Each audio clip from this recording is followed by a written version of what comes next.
Ao vivo, mais uma vez, boa noite, senhores oficiais militares estaduais, associados da Força Invicta. Boa noite, senhoras e senhores. Estamos dando início à nossa 7ª live do projeto Terças Jurídicas. E na noite de hoje teremos o coronel da Reserva Remunerado da Polícia Militar do Estado de São Paulo, coronel Elias Miller da Silva. E vamos tratar hoje sobre a nova Lei de Organização Básica das Polícias Militares e dos Corpos de Bombeiros Militares Estaduais. Histórico, escopo, características e principais dispositivos. Boa noite, o nobre Tenente Coronel Roger Vasconcelos, meu amigo, meu irmão, doutora Yasmina Aras. Já vejo aqui o nosso convidado, o Coronel Elias Miller. Vou trazer ele dentro de instantes para aqui, para a bancada. Boa noite a todos. Fazer aqui o convite. Já localizei, encaminhando o Coronel Miller. Boa noite, Diogo Silveira. Boa noite, Tenente Coronel Nobre. Boa noite, Coronel. Seja bem-vindo. Boa noite, Whitson. Boa noite a todos os amigos da Força Invicta. Boa noite. Vou fazer aqui uma apresentação aqui do currículo do Coronel Miller. Para aqueles que ainda não conhecem, né, Coronel? O senhor sabe que o senhor é uma lenda viva nas polícias militares do Brasil, mas ainda tem algumas pessoas que ainda podem não conhecer o senhor. O Coronel Elias Miller da Silva é presidente da Defenda, que é a Associação dos Oficiais Militares do Estado de São Paulo. Diretor de Assuntos Legislativos e advogado da FENEM. A FENEM é a Federação das Entidades de Oficiais Militares Estaduais do Brasil, que tem nada mais, nada menos que pouco mais de 50 entidades filiadas, sendo que delas 40 de oficiais militares estaduais, são mais de 100 mil filiados, destes aproximadamente 70 mil oficiais militares estaduais por todo o Brasil. As 27 unidades da Federação, Distrito Federal e os 26 estados. Em sua formação acadêmica, bacharel em Direito, bacharel em Pedagogia, tem mestrado militar pela UNB e doutorado militar pela UCB. Professor em graduação e pós-graduação em Direito Constitucional e Direito Administrativo, professor em cursos preparatórios para a carreira jurídica e especialista em processo legislativo. Quem não ouviu falar do Coronel Miller, ele tem participação ímpar no Congresso Nacional, participou das proposituras, deliberações, discussões e aprovação de projetos que impactam direta ou indiretamente em todas as polícias militares do Brasil e também nas carreiras e na atividade dos militares estaduais. Em destaque, nós temos a Lei 13.954, né, que teve um profundo trabalho do Coronel Miller, junto com todos da FENEM, Coronel Marlon, né? Não podemos deixar de tecer comentários. E, no momento, o Coronel Miller trabalha em 2 projetos importantes. Um, que é a reforma do Código de Processo Penal. E o outro, que vai tratar nesta noite, que é a Lei de Organização Básica das Polícias Militares e dos Corpos de Bombeiros Militares do Brasil. Coronel, a fala é do senhor fica à vontade, é sempre uma satisfação ter o senhor conosco. Eu que agradeço, Whitson, agradeço a todos os amigos, nossos irmãos aí da Bahia, todos os policiais militares, bombeiros militares da Bahia e do Brasil, com certeza nossos amigos também estão conectando nesse importante canal de comunicação que você bem conduz, Whitson, trazendo temas atuais, porque na era da informação, se você não tem o dado correto, você é conduzido por fake news, por informações distorcidas. Então, esse seu trabalho pela Força Invicta, fazendo o debate de temas importantes, não só para a família militar, né, baiana como brasileira, e para toda a sociedade. Então, eu que agradeço, mais uma vez, estar junto contigo, parabenizar você pela condução do trabalho, parabenizar a presidência da Força Invicta por permitir que este canal de comunicação alcance toda a sociedade brasileira e trazendo esses temas que são fundamentais. Fundamentais por quê? À medida que a gente discute a segurança pública, nós estamos discutindo um dos principais temas para a sociedade brasileira. Nenhum país do mundo deixa de ter a sua segurança pública, a sua polícia. Alguns países não têm exército. mas polícia e segurança pública, nenhuma sociedade sobrevive sem ela. Então é um tema que sempre está em primeiro lugar das pesquisas de opinião. Eles colocam sempre saúde, educação e segurança pública, sendo que a segurança pública às vezes separam. Colocam segurança e combate à corrupção. Aí quando você soma os dois, dá disparado na frente. Porque combate à corrupção é segurança pública. Então, Whitson, eu que agradeço. E para nós debatermos esse tema que é relevante, para as pessoas compreenderem qual é, de fato, a necessidade de nós termos uma lei de organização das polícias militares do Brasil. Então, se nós analisarmos, Whitson, as pessoas, tivemos um período de debate distorcido nas academias, em que saíram adjetivando, ou seja, o estamento, a família militar, quando nós sabemos, Edson, que a família militar, os militares foram que construíram essa nação. Os militares é que estabeleceram as nossas fronteiras. As pessoas às vezes se perguntam, Edson, por que a América Espanhola se dividiu? E o Brasil, que é uma América também, que é um continente, não se dividiu. Um dos fatores que não permitiu essa divisão, um dos fatores foi justamente o quê? O estamento militar. A unidade do estamento militar, que permitiu que um país que é um continente como o nosso, sabe, desde lá, a brigada lá no sul, ou seja, a polícia militar, a força pública aí na Bahia. Então tem gente que não tem noção e pensa que a polícia militar nasceu em 64. Não tem noção. Com polícias militares com mais de 200 anos, as pessoas não conhecem a história ou foram contaminadas nas academias por ideologia. E ficam, por exemplo, nós vimos esse confronto triste aí em Pernambuco, né? E aqui a gente não está para defender qualquer excesso. Se tivermos excesso, se tiver excesso, tem que ser apurado. É inadmissível que haja excesso. Tem que ser apurado. Mas com isenção, com ampla defesa, com contraditório, como qualquer pessoa que é acusada tem que ter, muito mais uma instituição. Mas a gente vê, por exemplo, Whitson, ou seja, não acabou, tem que acabar a polícia militar. As pessoas que colocam isso não tem um pingo de história do que fez a PM baiana, a Força Pública da Bahia. Na construção, aí, ou seja, também que é berço do Brasil. Não tem noção. Quantos sangues derramados. E as polícias militares que têm, polícia militar com mais de 200 anos, que construíram nossas fronteiras, que garantiram a independência, a proclamação da República, e que policiais militares, Wilson, foram para Monte Castelo, foram para libertar o povo lá do fascismo e do nazismo. Nossos irmãos, nossos antepassados morreram em Monte Castelo, e lá eles são reconhecidos. Então nós precisamos de um programa como esse, eu te parabenizo, para que a gente possa falar isso, para daí dar a dimensão da importância, Wilson, de uma lei de organização das polícias militares. A gente fica vendo acadêmicos e pessoas que se dizem do mundo do pensamento científico, dizendo, poxa, que para ser polícia não pode ser militar. Essa pessoa parece que não foi aqui na Argentina. Tem a gendarme argentina, que é militar, não foi aqui no Chile, o carabineiro do Chile.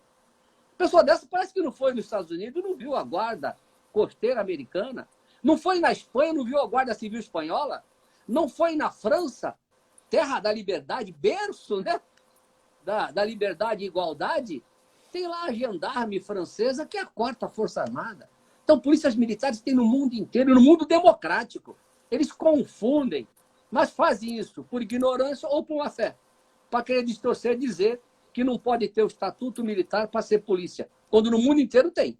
Mais de 60 países tem. Então, trazendo para o nosso tema, Wilson, qual a importância de eu ter uma lei de organização? Porque as pessoas que não conhecem a história, ou então não conhecem a Constituição, não sabem que a polícia militar ela faz parte da defesa do próprio país. A polícia militar ela é uma instituição estadual, mas de caráter nacional. Por quê? Ela tem a sua atribuição ordinária, que é a polícia ostensiva e a preservação da ordem pública, e muita gente acaba nem observando o que é o preservar a ordem pública. Olha só a figura da polícia ostensiva, que é importantíssima, mas a PM ela tem 2 funções primárias, que é a polícia ostensiva, que é aquela que previne, que ocorra o crime, que faz todo o planejamento para que a sociedade viva em paz. E ela tem também a preservação da ordem pública. Toda violação da lei, e qualquer lei, a PM tem que, uma, instituir, duas, se violar, restabelecer e manter. Qualquer lei. As pessoas às vezes não entendem isso. Pensa que a PM existe somente para combater o crime, não. Toda e qualquer violação de lei, porque ordem pública é o Estado de Direito, onde a lei é obedecida. Então, a partir daí, eu tenho a Polícia Ostensiva, a preservação da ordem pública, e a PM tem a outra missão dela, em duas faces, uma que é força, reserva e auxiliar do Exército, porque aí ela, como força auxiliar, ela antecede o emprego do Exército na lei e na ordem. Ao invés de eu empregar uma tropa de Exército na lei e na ordem, uma vez que faliu a segurança pública, o Exército ele vai o quê? E convoca a PM, para que ela faça o papel se antecipando ao Exército. Essa é a condição de força auxiliar. Bom, não foi suficiente. O Brasil entrou no estado de sítio, o Brasil entrou em guerra. Agora a PM vem como força reserva. Ela é incorporada ao Exército brasileiro. Isso não é só no Brasil. Isso acontece no mundo inteiro, onde tem instituições militares ou civis. Porque se a França entrar em guerra, ela vai mobilizar toda a nação. A diferença da PM é que ela, ao invés de ser convocada o indivíduo sozinho, é a instituição que é integrada ao Exército Brasileiro. Então, por isso que nós temos 4 missões, 2 ordinárias e 2 extraordinárias. As Forças Armadas ficam se preparando para a guerra um dia. Enquanto não vêm, estão se preparando. E elas vêm, às vezes, auxiliar a PM na lei e na ordem. A PM não, está na guerra do dia a dia. E se um dia o Brasil tiver guerra, ela também vai. Então, por conta desse caráter nacional, com 2 atribuições nacionais, é que ela tem que ter uma lei em nível nacional para poder dar um padrão, uma organização para a instituição em todo o país. Senão, isso acaba fazendo o quê? Cada governador faz a PM do seu jeito. Aí uma PM, daqui a pouco, uma vai ter coronel, outra não vai ter, outra vai ter capitão, outra não vai ter sargento, outra tem. Aí você vai ter um desarranjo na própria defesa do país, na própria garantia do país. Então, por isso, o primeiro aspecto é o constituinte originário, ele lá já fez a previsão, no artigo 22, inciso 21, que é competência da União fazer a norma geral de organização, efetivo, material bélico, inatividade, pensão, tudo isso, convocação e mobilização das PMs e bombeiros do Brasil.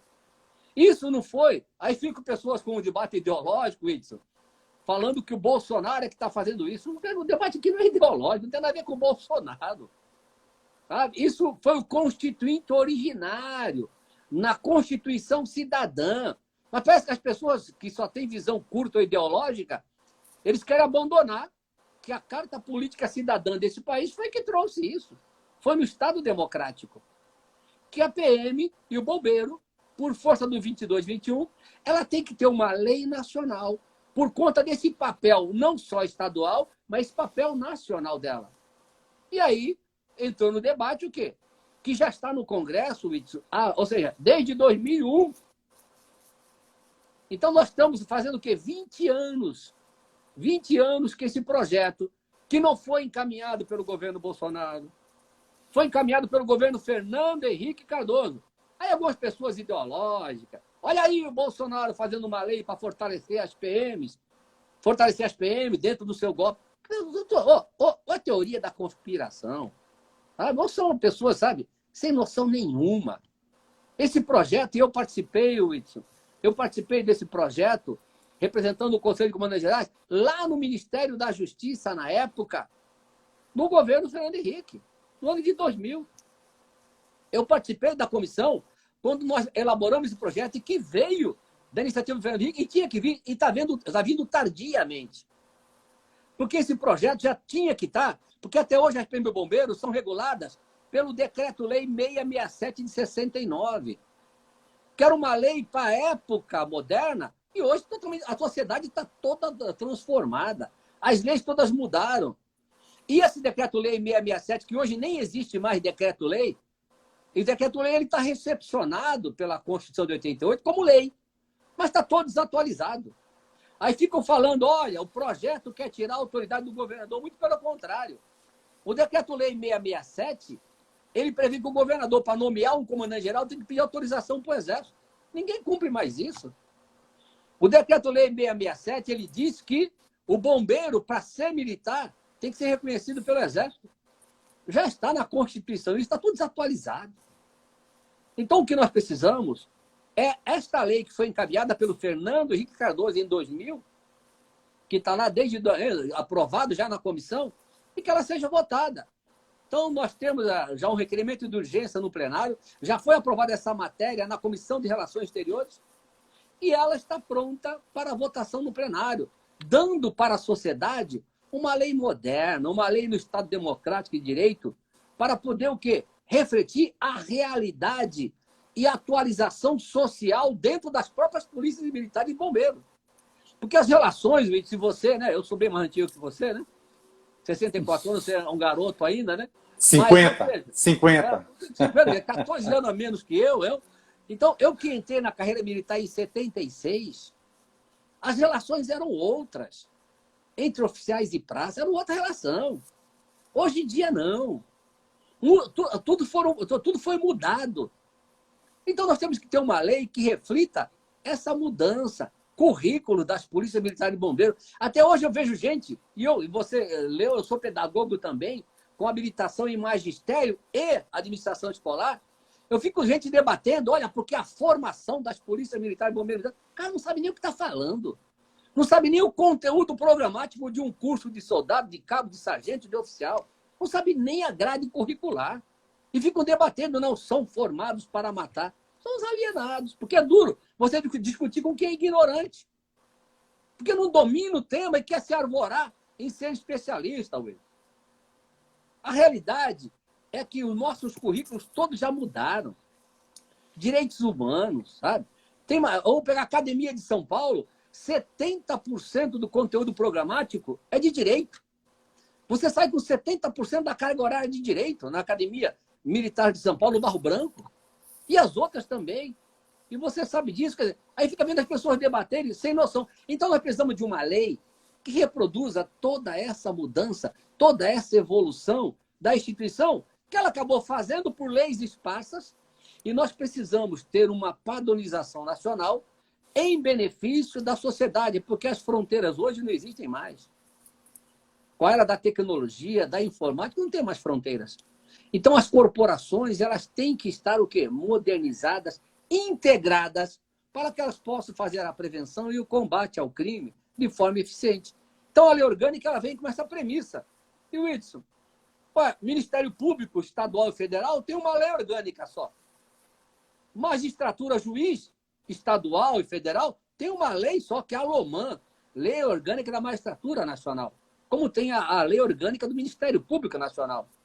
A Guarda Municipal, que não é obrigatória, que não tem em todos os municípios, já tem uma lei de organização nacional. O ensino, que é uma área também que eu domino, nós temos a LDB, Lei de Diretrizes e Bases, eu tenho uma lei nacional. Saúde, você tem o SUS. Aprovamos agora o SUSP, que é o Sistema Único de Segurança Pública, e agora precisamos das outras bases, que são as leis de organização. PM Bombeiro, Polícia Civil, Polícia Rodoviária, Polícia Penal. Entendeu? Nós temos que ter essas leis, porque elas fazem parte da estrutura dessas instituições que prestam um serviço tão essencial. Então, nós procuramos, Wilson, nós temos como relator dessa lei, designado para o plenário, o deputado Capitão Augusto. O Capitão Augusto de São Paulo é o relator dessa matéria. E ele, de forma democrática, nós tivemos ainda fazendo uma audiência pública no Brasil inteiro, tivemos inclusive na Bahia também, com as entidades, para discutir o conteúdo do texto. Ele abriu de forma democrática. O Augusto, via plataforma virtual, discutiu em todo o Brasil esta lei. Então, o projeto está maduro, com a participação das praças, com a participação dos oficiais, com a participação da sociedade, com a participação do comando da instituição PM Bombeiro. E aí nós, ou seja, usando como parâmetro, inclusive, outras leis modernas, O projeto está pronto para ser votado no plenário e trazendo os pontos importantes, por exemplo, como é que elas são organizadas, que são instituições militares, diz quais são os princípios que regem uma instituição. Ou seja, nós temos os princípios que eles são basilares da conduta e do comportamento da prática de atos daqueles integrantes da instituição. Isso é fundamental. Você vai na Constituição Federal, você tem os princípios constitucionais no 37. E muitos deles foram reproduzidos no artigo 2º do projeto. Hierarquia, disciplina, legalidade, impessoalidade, moralidade, publicidade, eficiência, universalidade da prestação do serviço, dignidade da pessoa humana. São princípios que vão nortear e que fazem a diferença na hora de você trabalhar a instituição na sua atribuição com a sociedade. Traz as competências todas das polícias militares, Luiz. Todas as competências, aquilo que a PM já faz e que estão em leis esparsas, quer seja na polícia ostensiva, seja marítima, aérea, seja, sabe, todos os aspectos de polícia de trânsito, florestal, tudo. Trazendo isso, traz exatamente o quê? Poder garantir o direito de manifestação, de reunião. Sabe? Então, traz as competências da PM, traz as competências do bombeiro, aquilo que são atribuições do bombeiro, ela traz também. Aí vem trazendo, primeiro, isso em relação à instituição. Aí depois, a própria lei também, Wilson, ela vem trazendo como é que é organizada a PM Bombeiro no Brasil. Quais são os órgãos que ela tem. Sabe? Então, tem que trazer quais são os órgãos, direção, assessoramento, apoio. Tem que trazer quais são os órgãos que compõem. Mas isso em normas gerais. Depois eu posso ter órgãos específicos, de acordo com a realidade de cada estado. Qual é o efetivo? Como é que eu faço o efetivo? Sabe como é que era antigamente, Wilson? A PM o governador tinha que pedir autorização para o Exército para poder até aumentar o efetivo da PM. Não tem mais isso, acabou. Comunica o Exército qual é o efetivo para efeito, de mobilização, como força reserva, como auxiliar. Mas diz que o efetivo ele tem que ser proporcional ao território, à extensão da área, à população, índice de criminalidade, risco de desastre no caso do bombeiro, o índice de desenvolvimento humano, condições socioeconômicas da unidade federal. Quer dizer, é um complexo de elementos que vão dizer como é que eu vou fixar o efetivo. Ou seja, quais são os postos de graduações. Isso aqui é importantíssimo, Wilson. Para a pessoa saber o seguinte, qual a carreira, se eu for entrar na PM Bombeiro, qual será a minha carreira? Quais são os postos de graduações que eu posso ter? Aí tem gente, de forma desavisada, não, mas a PM não pode ter oficial general. Até gente do Exército, um absurdo. Um preconceito. E gente da academia. Por que a PM quer ter general? Ele não vai aqui na Argentina, aqui do lado, que a Polícia Militar Argentina, a Gendarme tem general. O Carabineiro do Chile tem general. Ou seja, o Gendarme francês tem general. A Guarda Civil Espanhola tem general. A Polícia Nacional da Colômbia tem oficial general. Tem general. E eles falam que são civis, viu? Eles falam que são civis. Isso. Nós somos de natureza civil, mas tem soldado general. Não 33. São 33 generais lá. Então, quer dizer, não, a PM quer ter general. Ele se esquece que uma instituição militar, ela necessita de postos generais ou general. Precisa desse posto até como forma de direção da instituição. Não percebe que a PM no Brasil, a PM de São Paulo, da qual eu sou originário, ela teve 3 oficiais generais. Miguel Costa, Salgado e Francisco. O Exército, em 64, tirou. Então, aqueles que dizem democrata têm que devolver até que a PM fique em condições de igualdade com as outras forças militares. Isso é bom para o Estado e é bom para a democracia. Não voltar de novo a Getúlio, que tirou os postos de general para poder subordinar a força do Estado ao governo central. Então, quem tem visão democrática, verifica que isso é salutar. Então, por isso que tem que ter toda a graduação. Alguns estados, como a Bahia, tirou algumas graduações. Isso é ruim. E tem gente que defende, ele acha que no primeiro momento ele ganhou. Que ele saiu de soldado e foi para primeiro sargento. Mas ficou parado no primeiro sargento 30 anos. Em qualquer instituição, você tem que ter uma progressão. Você tem que ter a motivação. Não é isso que está falando o ministro Paulo Guedes? A promoção não pode ser só por tempo. Você tem que ter a meritocracia. Isso faz parte da natureza humana, daquele que se dedica, daquele que se empenha. Aí você fica lá com a barriga encostada por tempo sendo promovido. Então você tira o aspecto motivacional, da qualificação, da meritocracia. Então, tudo isso está falando, os requisitos para poder ingressar na instituição, como é que se dá a progressão na carreira, está abordando, e o aspecto importantíssimo, os quadros que integram essa corporação. Quais são os quadros? Nós estamos trabalhando isso com 3 quadros. Ou seja, é o quadro daquele combatente, né, aquele de Estado-Maior, que vai dirigir a corporação. É o quadro complementar de especialistas, e que são oficiais também, que vêm de praça. E o quadro de saúde. São os 3 quadros que são dirigentes. E esses mesmos quadros se reproduzem para as praças, que vão justamente atuar nessa área, saúde, combatente e na área, né, complementar. Então, traz os quadros, os critérios para progredir, quais os cursos que são feitos, os critérios para promoção, Whit. Chega do indivíduo ser promovido porque é padrinhado político. Quem quer uma instituição séria de Estado vai trabalhar para que a gente não tenha um indivíduo porque é amigo do político, ele sai de sargento e sai major. Eu conheço histórias dessas. Ou chega um governo, assume o governo, o indivíduo é capitão, promove em 4 anos esse indivíduo é coronel para comandar a corporação. Se acaba com a instituição militar. É pura politicagem. Acaba com a meritocracia. Acaba com a instituição na sua impessoalidade, na sua finalidade de prestação de serviço público. Então, tudo isso está sendo tratado no texto. Qual é o material bélico que a PM utiliza?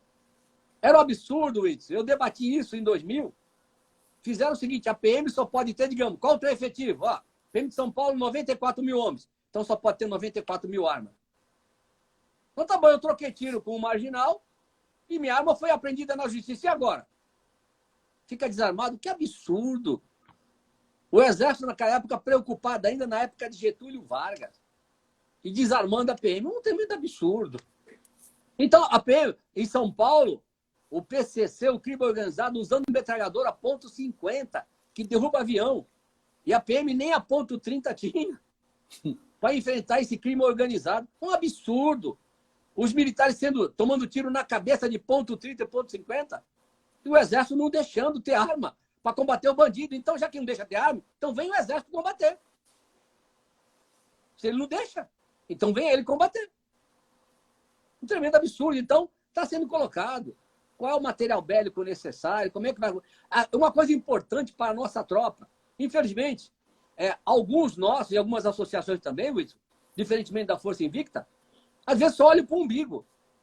Os caras só querem salário e ser promovido. Que é importante você ter salário digno, você ter uma promoção digna. É importante você ter um plano de carreira. Mas você tem que olhar a própria instituição que você está. Porque se essa instituição está bem organizada, ela presta um bom serviço para a sociedade, que essa é a razão dela existir, você automaticamente vai ser reconhecido. Primeiro reconhecido pela sociedade. E que vai pedir a tua valorização, uma carreira digna, um salário digno. Então, por isso que a gente tem que ter uma organização muito bem feita. E, paralelo a isso, você tem que ter os direitos, as garantias dessa pessoa que está na instituição. Por exemplo, o direito de usar seu uniforme, sua graduação, suas insígnias, né? Sua patente, sabe? Ter, ou seja, o seu documento de identidade com validade nacional. A forma da prisão, como é que eu vou prender um policial militar? Prende junto com um bandido comum? Está morto, isso é pena de morte. Então, como é que fica esse policial se por acaso ele for preso? Ele tem que ter essa garantia. Ele tem que ter a garantia dele, sabe? De poder ter uma assistência jurídica do Estado. Quando ele pratica qualquer fato, ele não pode tirar o pouco salário dele para pagar advogado. Então, ele tem que ter uma garantia do Estado. Ele tem que ter um seguro de vida e de acidente para amparar a sua viúva, amparar seus filhos, tá? Uma assistência médica, psicológica. Você que é nosso irmão de armas, você sabe disso. Nosso policial ele é jogado na boca dos leões e ele tem que enfrentar toda a estrutura do crime organizado e tem que ter o maior equilíbrio psicológico do mundo. Ele pega desde uma parturiente até o crime organizado e tem que ser o homem mais equilibrado do mundo. Esse homem tem que ser assistido, ele não é super-homem, não. Ele tem que ser assistido psicologicamente, tem que ser assistido socialmente. Sabe? Tem que ter um auxílio periculosidade, auxílio insalubridade. A sua remuneração não pode ser reduzida. Como é que ele perde o processo de julgamento desse homem? Então, ou seja, nós estamos prevendo as vedações dele, quais são as prerrogativas que ele tem, sabe? O direito de ser eleito, dele poder, inclusive, como já aconteceu aí na Bahia, dele ser eleito, depois acabou o mandato, ele poder voltar. Chega, nós não estamos mais em estado de exceção.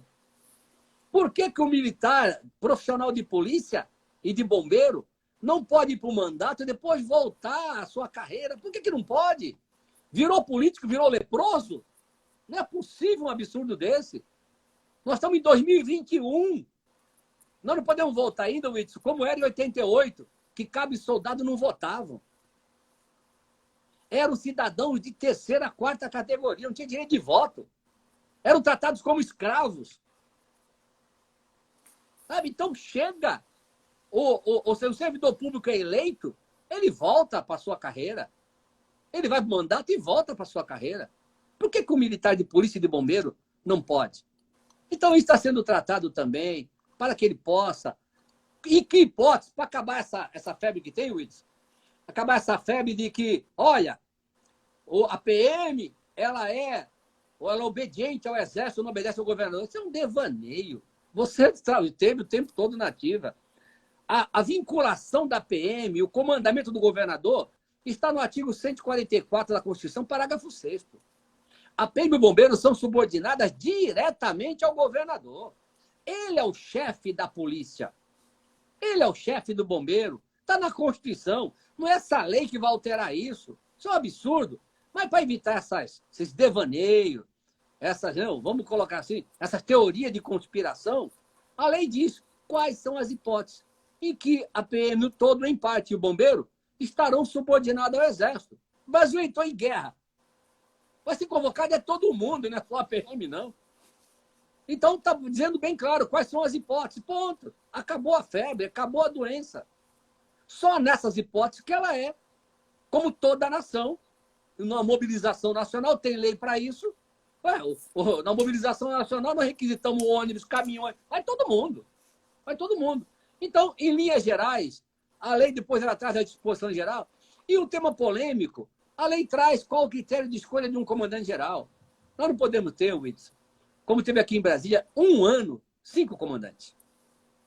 Nenhuma instituição séria no mundo, pública ou privada, sobrevive em 1 ano, mudando a direção dela 5 vezes.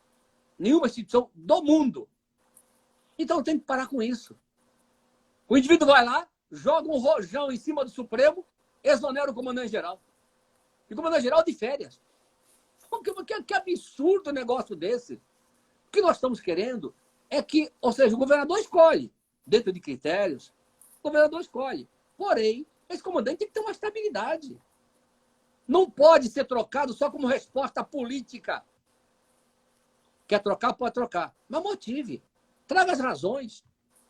Dê uma estabilidade para a instituição, que isso é bom para a sociedade. Então, meu amigo, em linhas gerais, o projeto trata isso. E eu me coloco à disposição qualquer questionamento que a gente possa ter para a gente poder responder nesta oportunidade aqui. Eu já agradeço a você, Wilson, e toda a Força Invicta por esse espaço. Coronel, antes de eu fazer aqui alguns agradecimentos das pessoas que se encontram aqui presentes, acompanhando mais uma magna aula do senhor, que toda exposição do senhor é sempre uma magna aula, e todos viram aí, não foi à toa que eu o convidei para estar aqui nesta noite, e estaremos também na próxima terça-feira. Eu gostaria aqui de dizer que abrimos esse espaço no Instagram justamente para isso. Nós debatemos o assunto, o senhor aí já disse, o senhor desde 2001, o senhor acompanhou o nascedouro da lobby, eu estou dizendo da lobby, fora os outros projetos que as pessoas não fazem nem ideia, né, que as corporações elas se beneficiam direto e indiretamente, como eu falei, com um trabalho que o senhor vem fazendo ao longo desses mais de 20 anos no Congresso Nacional. No Instagram, por quê? Para poder fazer com que a sociedade aberta também acompanhe esse debate. Nós debatemos isso diuturnamente nas nossas plataformas fechadas, então trouxemos esse debate para aqui, para o Instagram, para possibilitar que a sociedade em geral, não somente os oficiais militares estaduais, participem, né? Tomem conhecimento desses projetos todos, né, que tramitam. E parece até que, quando, né, o senhor vai aqui me confirmar, o convite foi feito lá no mês de dezembro, e toda a pauta foi feita, parece que estávamos adivinhando, né, tudo que iria acontecer. Começamos lá com o Coronel Azul, né, outro grande amigo e mestre, Azul Lopes da Silva Júnior. Depois tivemos aqui o Coronel Araújo Gomes, falando sobre os desafios da segurança pública nos próximos 10 anos. Depois tivemos 3 terças-feiras, na verdade, duplicada, porque temos lá também o Café Jurídico, o FENEM, Instituto Brasileiro de Segurança Pública, que focamos em mais um tema que nós trabalhamos, né, em conjunto, que é o TCO, o Termo Circunstanciado de Ocorrência, né, a lavratura dele pelas polícias militares, porque ainda somente, eu digo somente porque já deveriam todos estarem lavrando, né? Somente 15 estados o faz. Então tivemos o Coronel Marcelo Martins, que eu cumprimento, ele está aqui presente acompanhando, né, essa palestra do senhor. Em seguida do tema, tivemos a promotora de justiça, doutora Isabel Adelaide, aqui do Ministério Público da Bahia, o doutor Leandro Nunes, do Ministério Público Federal, corroborando também um apoio, ele não entendendo o porquê, que isso é natural, não tem o que se questionar a lavratura, até porque não se trata de investigação.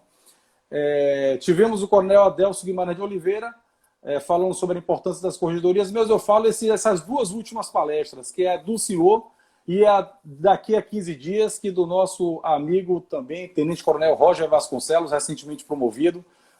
Aproveito para parabenizá-lo aqui de público pela promoção, que vai tratar do sistema de proteção social dos militares. Eu falo isso pela, né, recente, né, decisão lá do STF. Vamos atualizar. Aqui os nossos oficiais militares estaduais já dispararam algumas perguntas. Eu já adianto aqui, me perdoe aqui, viu, meu amigo Coronel Roger, vou adiantar aqui um pouquinho.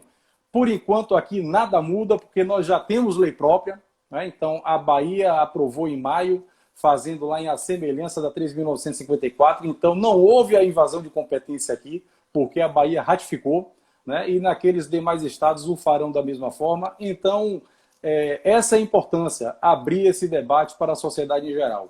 Então, dito isto, eu agradeço aqui a presença dos nossos associados, Coronel Adelso Guimarães de Oliveira, o Tenente Coronel Hilberto Rego, presidente do Conselho Deliberativo, o Capitão Voiticha, Marcelo Voiticha, também conselheiro nosso, Tenente Coronel Nobre, o Major Anderson Cleito, o Tenente Jonatas, foram aqueles que eu aqui visualizei. Quem não visualizei, me peço minhas escusas.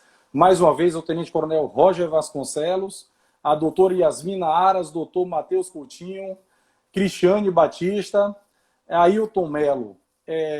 Coronel, o Coronel Marcelo Martins, ele faz aqui uma observação de que nós vivemos numa época, né, esquisita, né? Uma época em que o esclarecido tem que ficar calado para não ofender o ignorante. E ele teceu aqui um comentário que eu concordo, que o Coronel Miller é dos mais esclarecidos oficiais de Polícia Militar do Brasil, né? Concordo com o senhor Coronel Martins. E o Tenente Coronel Roger Vasconcelos disse que o senhor é o mens legis, né? É nosso farol, amigo Coronel Roger, nosso farol a ser seguido, que ilumina a todos. E temos aqui uma pergunta, antes de eu fazer uma pergunta aqui do assistente nosso, eu digo, o senhor aqui, de forma resumida, passou por toda a lei de organização básica, que vai desde o seu armamento, passa pela, né, inclusive, fardamento, ingresso, mas o que o senhor destacaria, né? Eu não vou colocar aqui 1 ou 2 pontos mais importantes dessa lobby. Quais seriam aqui uns pontos mais importantes que o senhor destacaria? Ela trabalha com 3 aspectos importantíssimos. A própria organização da instituição com seus princípios. Quais são, ou seja, os pós-graduações com seus quadros. Entendeu? E a própria, ou seja, carreira da instituição com as suas garantias. Esses são o eixo dela, para que a gente possa... Porque para que a corporação preste um bom serviço para a sociedade, ela tem que saber o que diz a lei da sua atribuição. aquele que ingressa nela, qual é a minha atribuição? E qual é a minha carreira nessa instituição? Quais são os princípios que norteiam a minha atuação? Vamos pegar esse evento que está sendo muito criticado lá em Pernambuco. Existem princípios balizadores da conduta.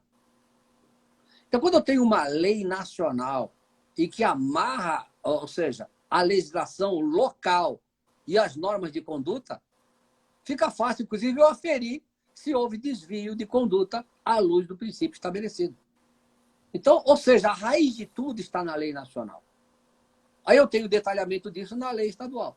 Então, esses 3 pontos, podemos até colocar 4 pontos, que são os fundamentais, que são as colunas desta lei, para dar essa estrutura e, acima de tudo, esse padrão nacional que nós estamos perdendo com o tempo. E as pessoas não percebem, Edson, que à medida que eu deixo de ter uma lei nacional, cada governo local faz o que quer com a sua polícia militar e bombeiro, nós ficamos uma instituição de governo, uma instituição de partido político. Isso é ruim para a democracia. Isso é ruim para a sociedade. Então, por isso que eu tenho que ter o guarda-chuva nacional, que ao mesmo tempo é um guarda-chuva e é também a base, como quem está construindo um prédio, né? Você tem o baldrame, você tem, né, toda a parte da base da casa e as colunas. Isso é fundamental para que de Brasília saia a lei nacional, dando esse padrão. E aí a corporação vai estar, e como tem que estar, subordinada ao governo local, faz parte do Pacto Federativo, mas com limites estabelecidos para garantir o próprio Estado de Direito e a própria federação. Tem uma pergunta aqui, creio eu que deva ser de algum militar estadual que deve estar querendo mudar de estado. Eu vou deixar aqui para o senhor responder, eu tenho uma resposta, mas por óbvio que a pergunta é para o senhor. Ele pergunta, essa lobby, no caso a lobby, traz em seu bojo a previsão de permuta entre militares da mesma patente ou graduação entre os entes federados? Hoje isso não é possível, por conta do próprio Pacto Federativo.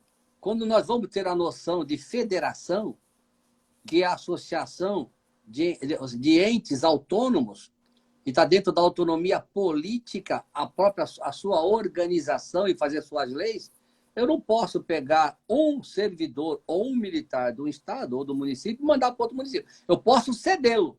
Sim. Ceder pode. Isso já está na 667 hoje e o projeto está trazendo isso de forma mais ampliada.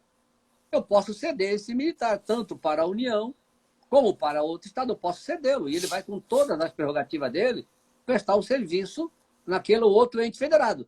Mas por conta do Pacto Federativo, por nós não sermos, né, ou seja, uma instituição federal, se nós fosse federal, também nós só poderíamos estar em órgão federal. Uhum. É a mesma coisa, o raciocínio é o mesmo. Eu tenho um policial federal. Ele pode ser transferido para a Polícia Militar, para a Polícia Civil? Não pode. Ele não pode. Agora, pode ser cedido? Pode. Pode. Perfeito. Deixa eu ver aqui se tem mais alguma pergunta. Não temos mais perguntas.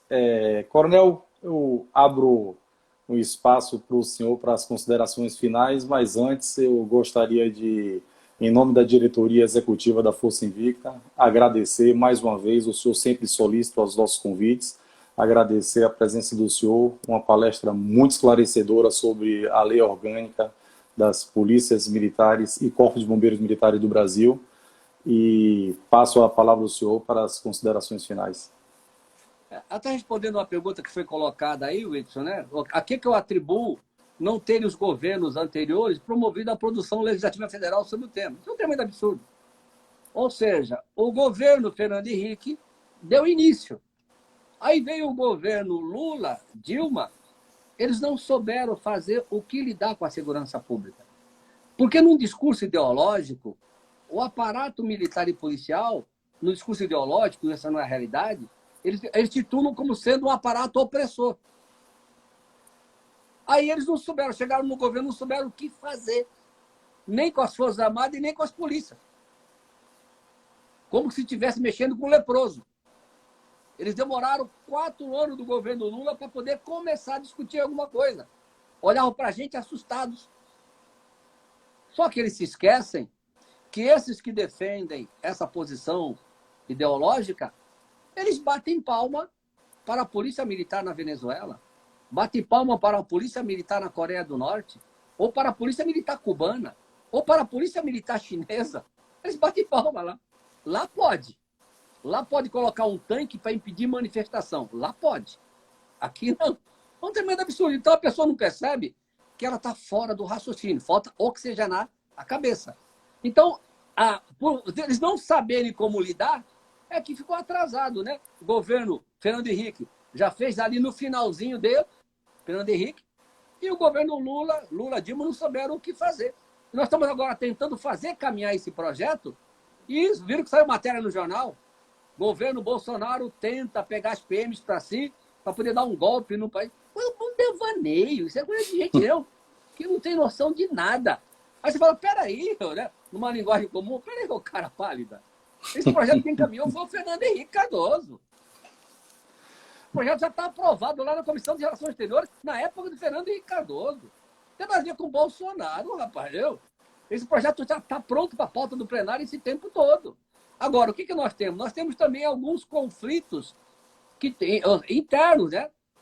Ou seja, muitos questionavam unificar as polícias, né? Civil e militar. A discussão da chamada carreira única ou ingresso único. Isso também causava algumas dificuldades. Porque algumas pessoas achavam que no Brasil não pode ter uma polícia militar, uma polícia civil. Isso é um devaneio. No mundo inteiro você tem múltiplas polícias. E ter múltipla polícia, isso é bom para a democracia. Vou pegar só um exemplo, Edson. Imagina eu, como coronel de São Paulo, se unificasse a PM de São Paulo com 94 mil homens e mais 40 mil da Polícia Civil. Eu ia ser dirigente de uma polícia quase maior do que Marinha, que é Aeronáutica, e quase maior coisa. O efetivo permanente do Exército é 60 mil homens. Imagina essa polícia fazendo greve. O Estado é refém. Nos Estados Unidos da América, tem mais de 20 mil agências policiais. Na França, você tem 3 polícias. Em Portugal, tem 4 polícias. Então, a multiplicidade de polícias, caráter civil e caráter militar, isso é bom para a democracia, é bom para a sociedade. Mas o debate ficou nessa linha. Desmilitariza, unifica. Então, isso daí causava uma dificuldade de tramitar a matéria. Que agora a coisa está sedimentada e está pavimentada. Está pavimentada internamente, tem poucos conflitos. É só você lembrar das greves, né, antigamente, né, para desmilitarizar as polícias. Então, esses conflitos estão mais administrados. E aqui também, nós estamos dando um passo muito importante numa conversa, um diálogo com a Associação dos Delegados de Polícia do Brasil, Coronel Marlo e nós conversando, né, com o doutor Rodolfo, e daí da Bahia, o doutor Fábio. Doutor Fábio aí da Bahia, estamos num diálogo profícuo de fortalecimento das instituições para prestar um serviço para a sociedade. Aí vamos resolver todas essas questões, Whitson, termo circunstanciado, vamos resolver essas questões todas para pacificar as instituições de segurança pública, modernizarem para que elas possam, fortalecidas, prestar um bom serviço. Porque reino dividido é reino tombado. Enquanto eu tenho as polícias brigando, o crime agradece. Então, aqui eu já, por nossos amigos da Bahia, o doutor Fábio, que é vice-presidente da DEPOL, estive com ele aqui em Brasília semana passada, junto com o doutor Rodolfo, lá do Espírito Santo. Estamos fazendo um diálogo muito profícuo e eu, que atuo no Congresso há mais de 25 anos, pela primeira vez nós estamos sentando à mesa para poder o quê? Modernizar. E aí, desse pacote, vem tudo. Termos circunstanciado, quem apura o quê, as atuações dos agentes das praças, que é uma coisa importante, Lídio. Ou seja, o nosso soldado hoje de polícia tem soldado com mestrado e doutorado. Não é mais da época antiga que você pegava para ser policial, ou seja, aquilo que passava na televisão, o Cabo Brasil, ignorante, né? Colocava na televisão, naquele filme, naquela novela. Ou pegava um indivíduo, um migrante nordestino, que eu também sou filho de imigrante nordestino, chegava em São Paulo, não tinha o que fazer, ia ser polícia. Mudou aí na Bahia, mudou no Brasil. Aqui em Brasília tem soldado com mestrado, doutorado, e deve ter também aí na Bahia. Tem. No Brasil afora. Sim. Então, ou seja, as relações são outras, as atribuições são outras. Então, nós temos que dar uma carreira digna, atribuições, e tudo isso foi discutido. O agente de polícia civil, o escrivão, o que cabe a ele fazer? Ele tem atribuições. Aquilo que ele faz, ele tem que assinar. E o delegado é a autoridade da instituição. Como oficial, o coronel é a autoridade da instituição. Não tem nada a ver uma coisa com a outra. Mas aquilo que o indivíduo é atribuição do cargo dele, deixa ele exercer. Porque a coisa mais chata, Wilson, é aquele indivíduo que rouba a autoria do outro, né? Poxa, ele faz e você assina, pô, não dá. Então, deixa garantir a autoria daquela função dele e do cargo dele. Então, tudo isso está sendo discutido. Isso tem permitido agora um ambiente que vai possibilitar, nesse diálogo com a DEPOL, o acordo que nós temos, Whitson, é aprovar a lei de organização da Polícia Civil e a lei de organização da PM e Bombeiro. Então, isso está caminhando junto. Agora, nessa relação com a DEPOL, Cobrapol, a Confederação dos Policiais, nós estamos trabalhando pela FENEM, pela NERV, pela NASPRA, estamos trabalhando na construção para poder organizar as polícias no Brasil. Então, eu agradeço a presidência da Força Invicta, agradeço você por mais essa oportunidade, agradeço os nossos participantes, os colegas que você nominou aí, são nossos irmãos de primeira hora, né? Uns mais velhos, como o Araújo, né? O Araújo, o Araújo é ancião, o coronel Araújo de Brasília, é o nosso ancião, né? Mas deixa eu estar aqui para a gente, né? Estamos no ambiente... Não, né? eu falo Coronel Araújo Gomes, lá de Santa Catarina. Araújo Gomes também é o nosso grande amigo e altamente competente. Mas tem o Coronel de Araújo, que foi subcomandante-geral da PM de Brasília, né? Do grande DF. Amigo nosso, chefe da assessoria parlamentar da PMDF, né? Nós ministrávamos aula junto na academia, né? Aí, ministrando aula. E às vezes eu substituía ele me substituía. Só para a gente descontrair. Mas ele aprontava comigo, eu aprontava com ele, né? Aí ele não ia poder dar aula num dia lá. Ele falou, pessoal, vai vir um velhinho aqui dar aula, tem mais de 90 anos, mas ele ajudou a fundar a Brasília, eu tenho paciência com ele. Aí falou assim, deixa uma água pronta aí. Se precisar, né? Ele falta, porque ele é muito idoso e tal. Pode até não parecer. Aí eu não sabia disso, estou lá dando aula e uma senhora com a garrafa d'água me olhando, né? E me olhando, entendeu? Aí no intervalo da aula, ela falou, professor, o senhor tem essa idade toda mesmo? Aí foi meu amigo, o Coronel de Araújo, que aprontou essa comigo. Mas depois deu troco nele. Mas você vê que é um ambiente nosso de pessoas altamente qualificadas e capacitadas que tem a nossa corporação e que prestam um excelente serviço para a sociedade. Nós temos que fazer, ver e valer aquilo que nós temos. Como nesse tipo, né? Esse tipo de live, tipo, né, de comunicação, que a sociedade passa a nos conhecer e, nos conhecendo, ver o valor histórico das nossas instituições que estão com um propósito só, uma instituição de qualidade para servir a sociedade. E por ela morrer. Com certeza. Aproveitando aqui na fala do senhor aí, nas considerações finais, adentraram aqui a live o nosso Major Dequex, um abraço para ele, e um amigo nosso em comum, entrou aqui tem alguns minutos, o Tenente Coronel Josemar Pereira Pinto, né? Com certeza ele entrou aqui para ouvir aqui a fala do senhor, os cumprimentos e agradeço pela participação, e fazer só um breve comentário em relação a esses ataques infundados, né? Em relação a esse projeto de lei 4363 de 2001, né? 2001, 20 anos que tramita no Congresso Nacional, como o senhor bem disse, foi no governo Fernando Henrique Cardoso. Mas esse tipo de ataque infundado, comandante, eu só classifico em duas circunstâncias.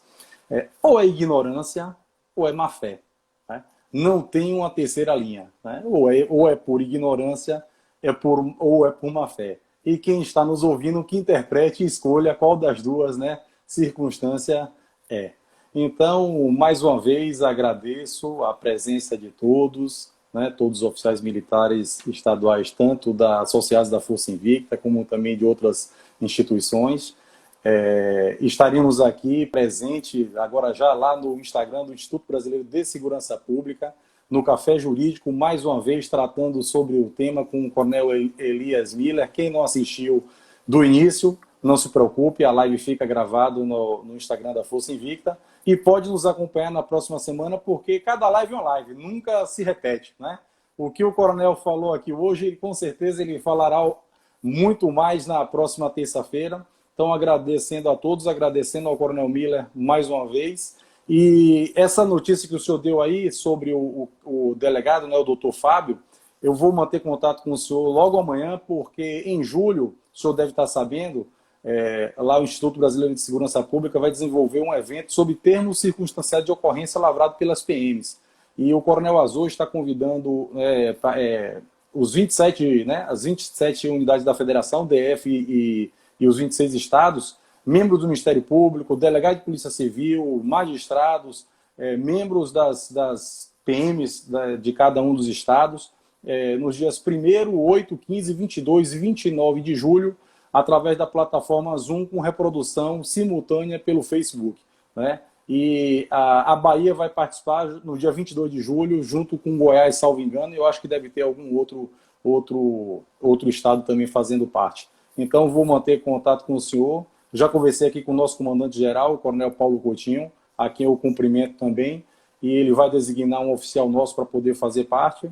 A doutora Isabel Adelaide fará parte como representante do Ministério Público, e quero convidar o doutor Fábio, né, para poder também fazer parte dessa jornada. Então, vou manter contato com o senhor logo amanhã cedo. Será importante, porque o doutor Fábio, justamente com ou seja, o doutor Rodolfo, eles têm uma posição muito diferenciada. Eu quero aqui, de público, né, atestar isso. São pessoas compromissadas.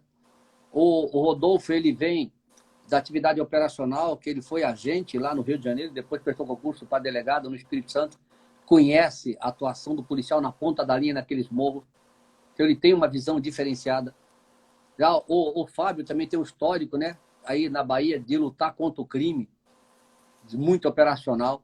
Então, eles estão trazendo essa experiência juntamente com aqueles que têm uma visão acadêmica para poder juntar a prática com a visão teórica acadêmica e construir uma outra relação. Então, por isso eu quero aqui de público agradecer. E finalizando, Luiz, se você me permite, eu queria aqui fazer uma memória do nosso saudoso, né, irmão, senador Major Olímpio, né? Por favor. Major Olímpio, que é meu colega de academia, vai estar sempre vivo entre nós, meu irmão de academia, passamos, né? Ele entrou garoto, entrou com 15 anos. Eu, como já vinha como cabo velho, entrei com 23, né? Ele entrou com 15 anos. Eu até brincava com ele, porque naquela época tinha preparatória, né? Eu brincava com ele que eu entrei alfabetizado, ele não entrou, né? Eu brincava com o Olímpio, era uma brincadeira saudosa nossa, né? E depois aí nós entrei direto na academia, ele veio da preparatória e foi para a academia, com 17 anos. Um garoto ainda, não? Brilhante, primeiro colocado da minha turma, um idealista. Teria uma carreira para chegar a coronel fácil, uma inteligência privilegiada, mas altamente compromissado com a defesa da instituição. Isso gera desgaste, porque ele enfrentou políticos poderosos, pelo desgaste que fez, inclusive, ele ter que ir para a carreira política, senão seria com certeza demitido. E o Olímpio, né? E você foi testemunha, a Força Invicta, e você esteve sempre conosco lá. O Olímpio sempre fez do gabinete dele como deputado federal e como senador uma base de defesa do serviço público. Seja área de saúde, educação, Ministério Público, Judiciário, entendeu? Fiscais, Receita, Polícia Militar e Bombeiro. O Olímpio sempre fez isso, então eu queria, nesse espaço, da sua devida permissão, agradecer e honrar a memória do Olímpio, que deixou um legado grandíssimo, né, de defesa da sociedade e da segurança pública, um político ímpar, um homem de um caráter e de uma posição firme. E muitos até ficavam abismados, né? Porque o Olímpio, ou seja, você tinha que convencê-lo daquele projeto. Você convencia, ele defendia até o final. Não ficava mudando de um lado para o outro, né? Então, Deus assim quis levar o Olímpio, né? Com certeza está agora no outro plano astral, com fé em Deus, um homem de coração bondoso. E aqui, então, quero prestar homenagem, né? E eu sei que também que é sua aí da Força Invicta e dos policiais bombeiros do Brasil, nessa oportunidade aqui, não só da Bahia, mas nacional, de honrar a memória do nosso irmão Olímpio e saudar sua esposa e seus filhos, né? A Cláudia e seus filhos, entendeu? Por terem cedido o Olímpio para essa causa tão justa. E ele, ou seja, mesmo no hospital, ele deitado no hospital, ele estando com oxigênio, ainda participou. Acompanhei. Ele falou assim, o combatente até o final está lutando, né? Ele ficou aquilo como um sinal de que ele, mesmo no hospital, eu estou participando. Então, eu quero te agradecer por essa oportunidade e saudar a memória do nosso irmão Olímpio e da sua esposa e seus filhos. E muito obrigado, Whitson, por essa oportunidade. Eu agradeço a toda a Força Invicta por nós. Faço minhas as palavras do senhor. Eu tive a grata satisfação de conhecer pessoalmente, então ratifico todas as palavras que o senhor fez aí. E apenas para poder fazer uma pequena lembrança, assim, de forma alegre, né? Eu me lembro aqui de uma das falas dele, ele dizia assim, ó, data venha ao senhor, convença o Miller que eu estou convencido, né? Era a fala dele, então convença o Miller. E uma outra que ele falava justamente a humildade, né? Dentre todas essas características aí, uma grande humildade dele, ele dizia assim, ó, eu sou um bom papagaio, o Miller me fala tudo aqui, eu vou lá e reproduzo, né? E nós sabemos que, né? É a forma humilde, porque o Olímpio até, eu perguntava para ele assim, Olímpio, o conceito de guerra revolucionária lá de 1980, ele repetia todinho, eu mal lembrava o professor. Então, sim, uma memória, sim. mas que você falou, de uma humildade e do espírito, né? Ímpar. Lembra dele, Sim. ele no Pânico? Ele no Sim. Pânico lá, teve até o prefeito, né, que estava querendo, o prefeito do interior de São Paulo, estavam querendo, né, ameaçar o prefeito falou assim, eu não tenho medo de homem, não. Se eu tivesse medo de homem, eu não dormia com um. Aí o repórter do Pânico, e o senhor, senador, tem medo de homem? Eu já nasci com medo de homem. Isso eu acompanhei essa. Então, o Olímpio, você foi muito espirituoso e muito eu. Sabe? Então, ele tem até brinca, né? Eu brinco com os filhos aqui em casa. Nós temos que fazer assim umas crônicas do Olímpio, né? Sim. Ele deixou o legado, né? Aquele espírito dele brincalhão. Quem o conhecia sabe que ele defendia severamente. Mas aquele espírito brincalhão, eu, uma pessoa de uma humildade, né? E de uma simplicidade, e por isso que deixou esse legado. E é esse legado que guia as nossas corporações no serviço para a sociedade, né? Então, só tenho a agradecer a Deus por nós termos convivido com esse irmão ao longo desse tempo. E obrigação nossa, sobretudo, né, os das gerações, né, mais recentes, honrar, né? Honrar e seguir essa luta, né? Não podemos deixar o bastão cair, não, sob hipótese alguma, né? Então, mais uma vez, né, agradeço ao senhor e amanhã mantenho o contato e na próxima terça-feira tem aqui o Major Max, que disse que acabou de chegar da Polícia Militar lá do Rio Grande do Norte.